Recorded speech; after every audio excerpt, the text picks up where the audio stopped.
Cap, there were a lot of amazing stories from that 2014 World Cup stint. Of course, that close loss to Croatia, Gabe Norwood's dunk against Argentina, your win The against Jimmy threes before Senegal. Damian Lillard, before Yep, James Harden. yep. Only Steph Curry was doing it at that time, and then Jimmy. But the Damon most Carden, they picked it up along the way. the most popular behind the scenes story was you telling your teammates not to take pictures with NBA guys. That is far the most popular behind the scenes story from that. Was did it just come Cap got mad in naturally group chat. for you? Yep. Does it come naturally for you to just think of yourself as at the same level as anyone that you share the floor with? Absolutely, man. 120%. And I know that story resonates with a lot of people.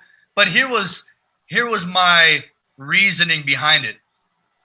We hadn't been at that stage, right, in 40 years. And I remember when we got to the hotel and the liaison for our team said, "Hey, everyone from FIBA, the volunteers, the hotel staff, everyone's going to be there in front to welcome you guys." So this is 40, 50 people. And I'll never forget. And Jason in LA and I, we still laugh about this. We get off the bus and we're the first three guys off the bus. And I tell you guys, the faces of everybody was like, "You got to be kidding me. This can't be the bus with the Philippine national team." And, as funny as it was, it made me realize right then in that moment that they didn't expect us to be there, and they thought that we would go there, lose by 40 or 50 every game, and come back home.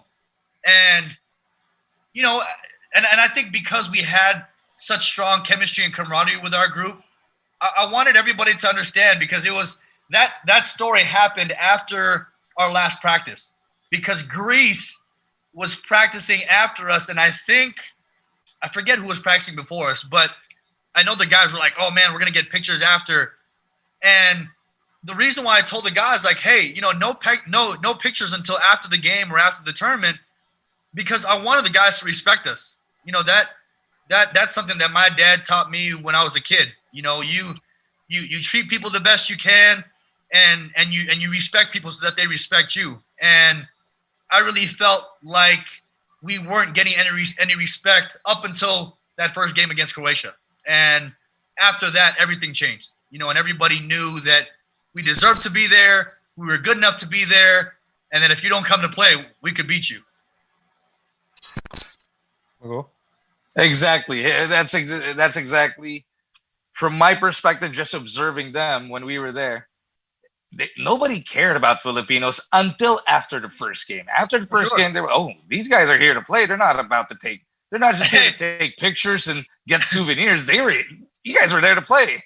No, absolutely. And I'll tell you, man, I did feel so bad, because I think Bo, Gary, and Ronadale wanted to get a picture with somebody. I said, "Hey, man, what are you guys doing? No pictures yet." I think that's with Scola, I think. Yeah, it might have been with Scola, and the guys looked at me like, "Dang, Cap, it's just a picture." but again, I wanted them to see that we weren't there as fans, that we were there to play. How come you didn't get mad at Gabe? He got a picture with Scola. I must not have seen him, because I would have told him the same thing. He put him on a poster. Yes, he did. That's how you get a picture, right?